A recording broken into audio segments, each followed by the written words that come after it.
Everyone, welcome back to the channel. In this video, I'm going to show you how to install update KB5078127 on Windows 11 manually. This method is useful if the update is not showing up in Windows Update or if it failed to install automatically. Let's get right into it. First, open the Start menu. Click on Settings. Next, open System. Scroll all the way down and click on About. Under Windows Specifications, check your Windows version. This is important because you need to download the correct update version.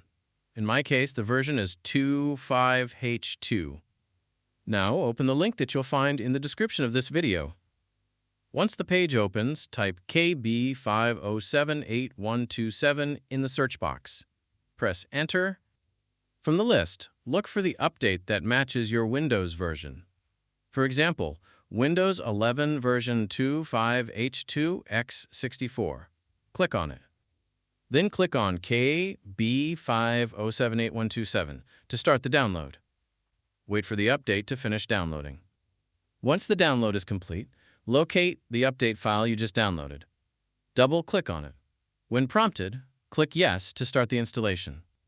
Now wait for Windows to install the update. This may take a few minutes, so be patient. After the installation finishes, click Restart to complete the process. Once your computer restarts, the update will be fully installed on your Windows 11 system. And that's it. That's how you can manually install update KB5078127 on Windows 11. If this video helped you out, don't forget to like, subscribe, and leave a comment if you have any questions. Thanks for watching, and I'll see you in the next one.